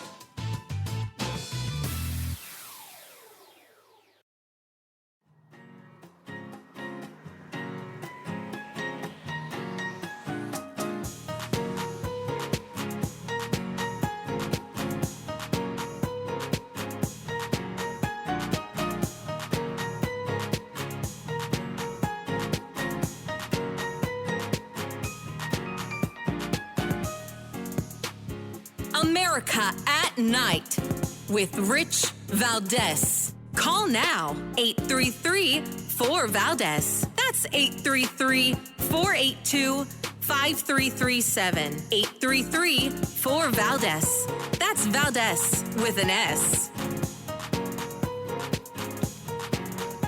All right, America, welcome back. And the Congressman George Santos, he's not resigning. And he was available for comment earlier today on the House floor. He made some comments. And he says, look, I'm not resigning, and I'll accept the outcome of any vote that you guys have tomorrow. His colleagues that are planning on expelling him. Listen to this. I'm at peace. I have accepted that whether I get expelled or I don't, I have accepted that I cannot control that faith, Mr. Speaker. So that's Congressman Santos. He says he's not resigning. Now, will he survive this move to push him out? I don't know. I don't know if he's going to survive or not. I have a feeling that because of for the sake of self-preservation, most people are going to say, look, if somebody accused me of something and I wasn't found guilty and I'm a member of Congress, would I want them to be able to expel me? Just because there's a lot of people saying things because, I've been caught in a lie or apparently caught in a lie. And listen, I'm not defending George Santos. I'm just saying that, it's one thing to talk and it's another thing to take action. If George Santos gets found guilty of something by the Department of Justice or anybody else, there's a legal price to pay. And obviously you can use that and go to expulsion or whatever else you want to do. But while that stuff is up in the air, I just don't know. It seems to me like you do it now, and now there's a precedent for it, and they will go right ahead and want to do that every time they don't like somebody. And they'll be, just come up with some phony charges. Oh, this guy's guilty of sin, and we're just going to get rid of him. And he's already survived 2 efforts for them to push him out in the last several weeks. This third one might be the one that gets him out. The House is going to be voting on that on Friday, and they're going to talk about the alleged misdeeds, the campaign finance abuses, the fake life story that he gave, and lying his way into the House of Representatives. Again, I think this would be more appropriate once he's convicted of some sort of crime, and they can say, hey, look, this is what we found, and you're out of here. And then that makes a lot of sense. Anyway, Article 1, Section 5 of the Constitution, it grants every body of Congress the authority to have the ultimate authority of who gets sworn in and determine its own rules of proceedings. So they can issue discipline and when there is the actual meeting of the minds of 2/3, they can expel a member. Will they get 2/3 to expel George Santos? again, if you're a Democrat and you want to run in that district, do you expel George Santos? I wouldn't. I'd leave him in office. That's the best way to go. You know, your congressman is a fraud. Your congressman is a fake. He's a phony. He's a this. Republicans are liars. And that's why you got to elect me. I'm a Democrat, right? It would be the best thing in the world. So I just don't see every Democrat jumping on board on this. To me, the only advantage here is to Republicans, in particular Republicans in New York, but overall for the conference, so that they can have somebody more reliable, perhaps more malleable. Who knows? But somebody who isn't Santos, and they can control that if he's out of there. If there's an actual election, then this person has to get elected and can't be appointed. So I think that's where this really falls down.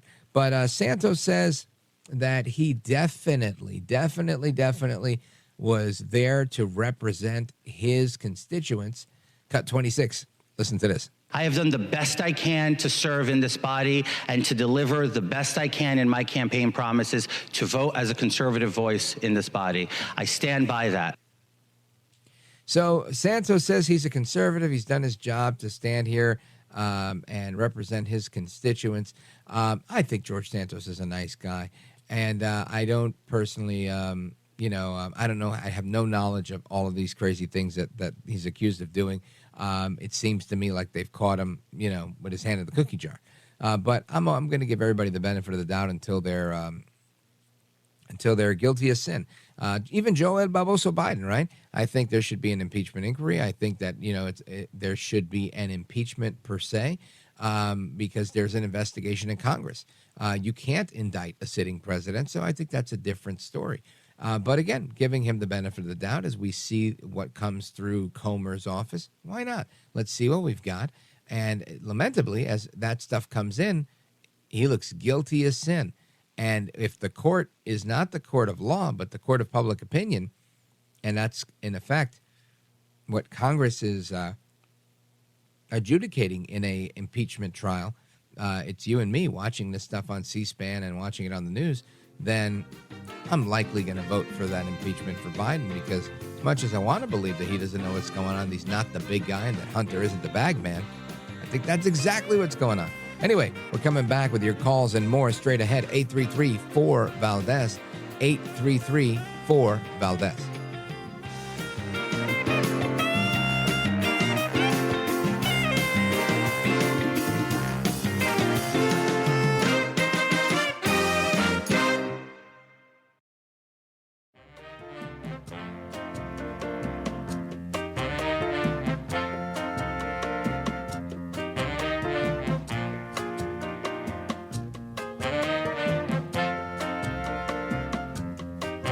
Voted best head of hair in live late night radio 6 years in a row. It's Rich Valdez. Call now, 833-4-VALDEZ. That's 833-482-5337. 833-4-VALDEZ. That's Valdez with an S. He's joined at the hip with Biden and Harris. He thinks Biden and Harris have done a great job. He thinks the economy is working because of their policies for Americans, and they are not. And so what California represents is the Biden-Harris agenda on steroids. They would love nothing more than to get 4 more years to be able to take the California model nationally. That would be disastrous for working people in this country. We'll talk about working people. They pay more in your state than the state of California charges for billionaires and millionaires. And it's just a value proposition. True. It's a fact. Again, you can't make You these have things $6 up. or $7 a gallon gas. How do they afford that? These are folks that are blue collar people. You're talking You're about going to force everybody to buy an electric vehicle. How are they going to be able to afford electric vehicles if you're working class people? And I think the thing about California, they have one of the highest inequality rates because, yeah, they've got Silicon Valley billionaires. They've got a lot of very wealthy people. They've got a lot of people that are on government assistance, but they've hollowed out their middle class. Governor DeSantis versus Governor Newsom. It sounds to me like Governor DeSantis is definitely holding his own. Governor Newsom trying to land the glove, but it doesn't seem like he's quite getting it done. And we're going to get your reactions to this and everything else we've been discussing tonight. Let's go to Boise, Idaho. Good old Idaho. Let's check in with our buddy Paul. Paul, very quickly, what'd you think of the debate tonight between DeSantis and Newsom? Go right ahead. Well, I was listening to both your show and the debate, and hands down, DeSantis was laying down the facts about each state, his own and the failures of California with Newsom. And, there's no doubt in my mind that DeSantis won this. But in reality, what did he really win? You know what I'm saying? Because he's not up against Newsom. He's up against Biden. Right. Well, I think the presupposition there is that you're going to have a race where Biden steps out and Newsom becomes the person, and DeSantis is hoping that Trump will get locked up and go to jail, and that he'll be out. And then instead of having the two people we think are going to run, each of them could be the underdog waiting in the wings that'll end up running against the other. I don't know if that happens. I'm prepared for every scenario because I've never seen anything like this. We've never seen a president this old. We've never seen a quasi-incumbent who's facing 4 felony counts in 4 different courts. I mean, it's just so bizarre. We've never seen a vice president like Kamala Harris. She's not even a Dan Quayle. So I mean, it's just absolutely crazy to see how many interesting variables we have. You've got people. By the way, I should probably talk about this tomorrow, but on Saturday, I'll be on John Tobacco's show, Wise Guys. And there are some amazing videos of like man on the street interviews where they went to the Bronx, New York, and just asked people, what do you think about Biden and the economy? What do you think about Biden and the economy? And every last person in the Bronx had nothing good to say. And the Bronx is 87% Democrat. These were all minorities that they interviewed as well. So, when you see things like that happening, I've never seen that happen with a Democrat where people sour on them to the point where their traditional base is saying, no bueno. I don't know. But, Paul, thank you for the call. I appreciate it. We will continue with the calls that we have. Let's see here. We've got calls from Michigan, from Chicago, from California, Minnesota, New Mexico. And let's see, where do we go here? Let's go with Jim, Chicago, Illinois, WGN. Go right ahead. Hey, Rich. Santa Claus. I've talked to Santa Claus, and Jamal Bowman and Santos are on the naughty list. Therefore, I think the House should clean up. The House should clean up. And if the Republicans are so true to the word as far as making right, get rid of the bad, and as well as still stay on with the impeachment of Jamal Bowman with that extra security footage of him taking down the signs that were on the doors that were bigger than his head, in fact, knocking those off the doors and pulling the fire alarm, and then lying to every detective along the way saying that it was something else. So he thought it was an exit, Jim. He thought it was the exit. That's what it was. Right. Well, listen, I'm with you, but I don't think he should be a different story. If you want to expel Bowman, I think it's okay because he pled guilty. It's a matter of fact. It's a matter of record in the court that he was charged with a crime and he pled guilty to the crime or the unlawful act, and that's a thing. Santos has been charged with crimes or unlawful acts, and he has not pled. He's pled not guilty, and he hasn't been found guilty. So this is why I'm wondering, why are they bringing this now? Because nothing's set in stone. Now, should it come back, and I think a lot of people expect it to come back as a guilty verdict and say, we've got you dead to rights on this. If that is in fact the case, then boom, take care, bye-bye, George Santos. But I think doing it before then is just very premature. But either way, I thank you for your call from WGN in Chicago. Jim, I appreciate it. We're going to continue with your calls and more straight ahead. Like I said, we got calls from New Mexico, Minnesota, California, Michigan, and more coming in. 833-4-VALDEZ is the phone number. If you're on hold, stay there. We're coming right back to you. If you're trying to get in, keep trying. We'll get to you eventually. 833-4-VALDEZ. Don't go anywhere. This is America at Night with Rich Valdez. Call now, 833-4-VALDEZ. That's 833-482-5337. 833-4-VALDEZ. That's Valdez with an S.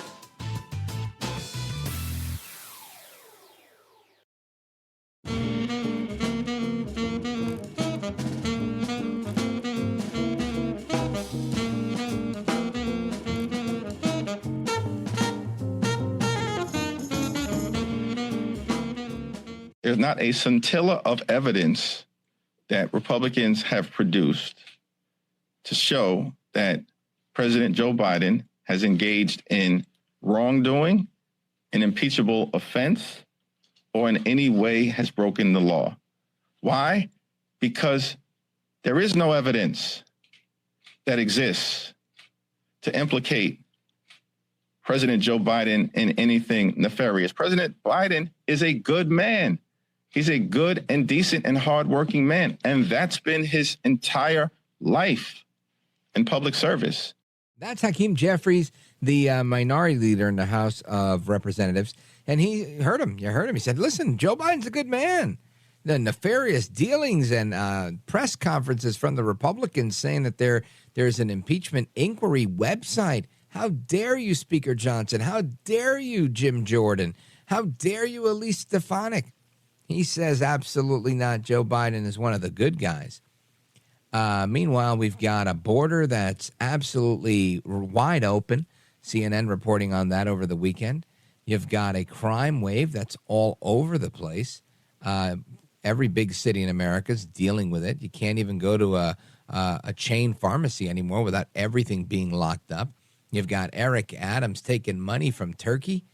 And we've got a war in the Middle East and a war in the Ukraine that's just raging on. And Biden's just trying to figure out how he can fund all of it. Absolute insanity. Let's go to the phones. 833-4-VALDEZ.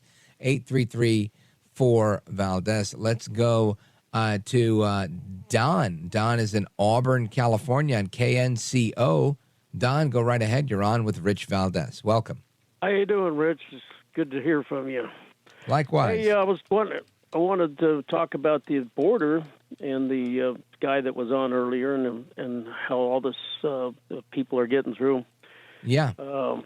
It's even worse than what he has stated. You saw the Hamas attack in Israel and how they got through. They actually just drove right through. But going back to the movie Mission Impossible movie where they brought in a suitcase bomb into Italy, and then one guy. Yeah. Well, it's real. Iran has got to be making just such a device for themselves. We know the Russians had actually built suitcase bombs, and they had to test them, so they work. When Iran finally gets their plutonium, and they're pretty close, probably their most destructive weapon will be a backpack hydrogen bomb. You see how many people are wearing backpacks around cities, are carrying everything. Mm-hmm. There they are. And they're going to be suicide bombers. There won't even be a time delay. It'll be instantaneous.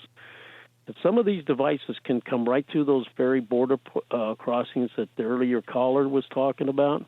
Yeah. We're going to have to start putting Geiger counters on these crossings as well as every port of entry, real Geiger counters, and have. Yeah, well, I wouldn't doubt that we have that already, because I think this is a threat that they've always kind of anticipated. But again, you never know. But they're catching this stuff. You have an IED that was found in September in Texas. You have another explosive device that was found in May in Arizona. And the DHS secretary is constantly being grilled over this and so much more. But, yeah, you've got explosive devices that are coming across the border, like I said, both in Arizona and in Texas. And it's happening. And they know that it's happening. So, and they've reported on it. So it's, right now these might be rudimentary devices that are, Mickey Mouse type of operation and some duct tape. But that doesn't mean that the stuff that you're talking about, these more sophisticated, enriched uranium type of devices, dirty bomb, H-bomb, whatever, doesn't mean that that can't make its way into a suitcase and into a city near you. And this is an ongoing threat, I believe. I think this is something we've got to be prepared for. If I had to bet, and, somebody said, well, who do you want to be your commander-in-chief? I wouldn't be picking Joe Biden, that's for sure, right? I'd want to pick somebody else. But this is definitely a legit concern that you bring up. Yeah, it'll be a backpack as opposed to a suitcase. How many people are carrying suitcases around nowadays? But look at how many people are wearing backpacks all over the world, everywhere. And Yeah, be more good than point, one. Don. I appreciate it. And a big shout out to everybody listening on KNCO out of Auburn, California. We will, let's see, continue with your calls and more straight ahead. We're going to go to Michigan, Minnesota, New Mexico, and more. 833-4-VALDEZ, 833-4-VALDEZ. This is America at Night with Rich Valdez. Call now, 833-4-VALDEZ. That's 833-482-5337. 833-4-VALDEZ. That's Valdez with an S.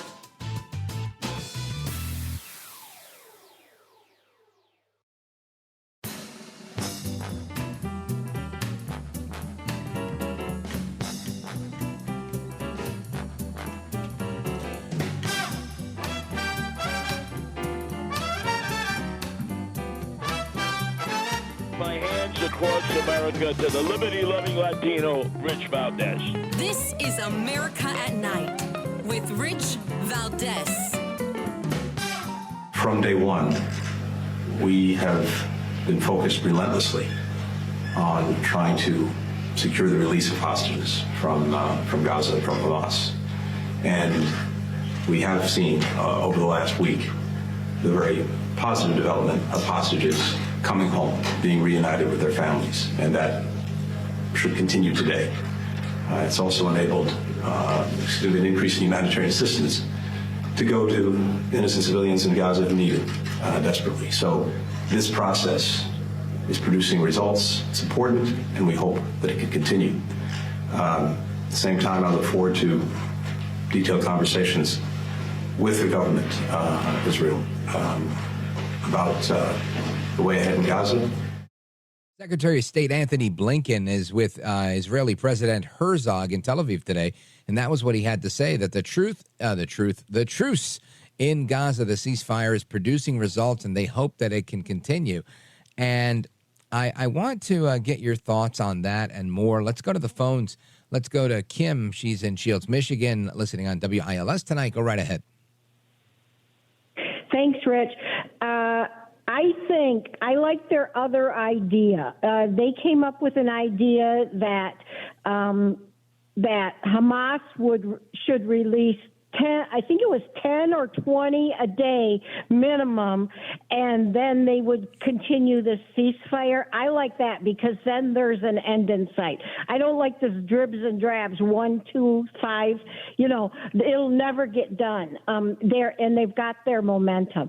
But what I called about, Rich, is the Palestinians are at it again.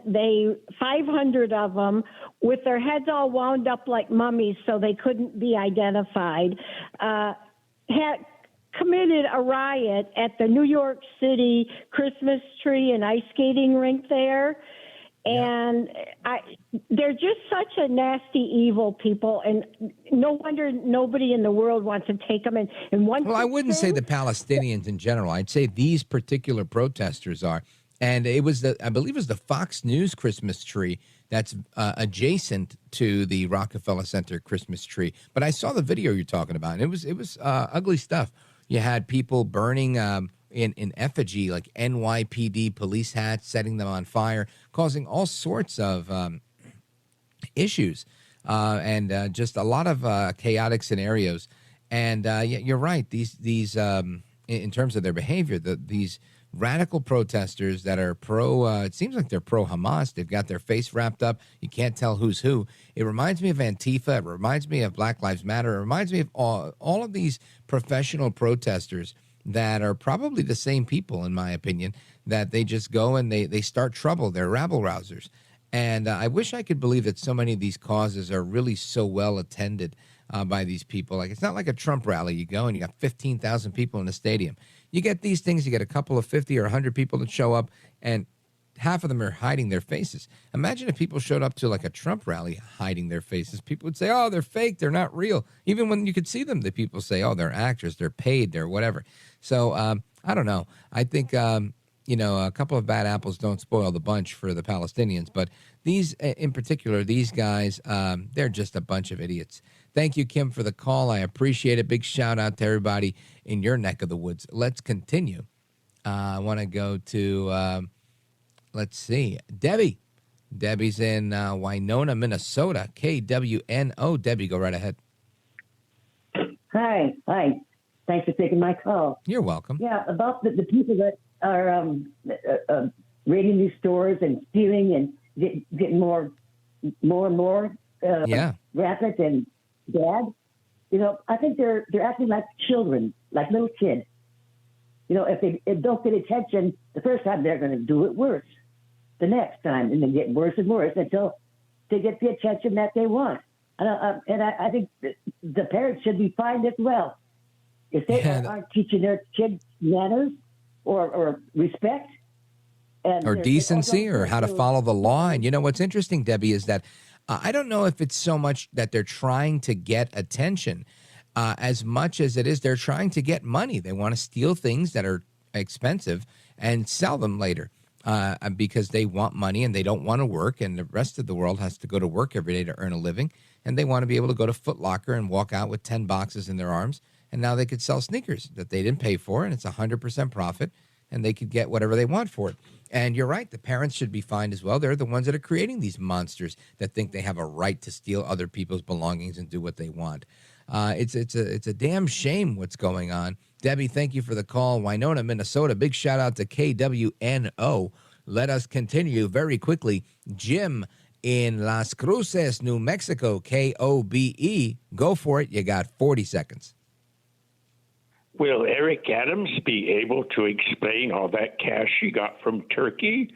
Maybe so, maybe no. But to me, it's looking kind of murky. We've got a resident poet, Jim in Las Cruces, New Mexico. Thank you, my brother, for the call. And we got Rob in Mitchell, South Dakota. I don't know if we'll be able to squeeze you in. There goes the music. Rob, give us a call tomorrow. I'd love to hear your thoughts on immigration.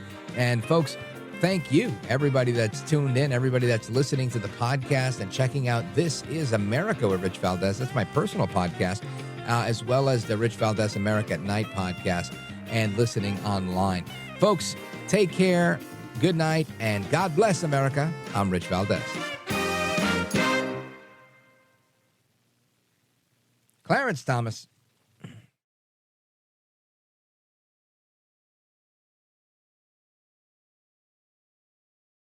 Time. Here we go. Hi, it's Rich Valdez, keeping track of everything happening in America at night. On our next show, Americans need an extra $11,000 a year to afford the same quality of life we had just 2 years ago. I'll talk about inflation with former Trump economic advisor Steve Moore. I'll also be checking in with investigative journalist Shane Cashman, who recently spent 2 days undercover in Ohio catching child predators. Wow. He shares his experience in an article for, I can't read all that. He'll tell us about the demon hunters when he joins us. Plus, we're going to take your calls on all of the hot news stories of the day right here with me, Rich Valdez, on the next America at Night. What's up, America? It's Rich Valdez, keeping an eye on everything going on in America at night. Join me on our next show for former Trump economic advisor Steve Moore. Inflation is hitting us all, but some states are feeling it worse than others. About half of Americans now have a side hustle just to make ends meet. Later, there's a compelling new article, The Demon Hunters, 2 days in Ohio catching child predators. I'll speak with investigative journalist Shane Cashman. Plus, your thoughts and opinions on the hot news stories of the day right here with me, Rich Valdez, on the next America at Night. What's up, America? It's Rich Valdez. Join me on our next show for a look at inflation and side hustles with former Trump economic advisor Steve Moore, plus an investigative journalist and writer, Shane Cashman. He tells us how he went undercover to track child predators. All of that and more with me on the next America at Night, right here on 100.1 FM and AM 1020 KDKA. All right, gentlemen, thank you very much. Have a good night. Let's do it again tomorrow.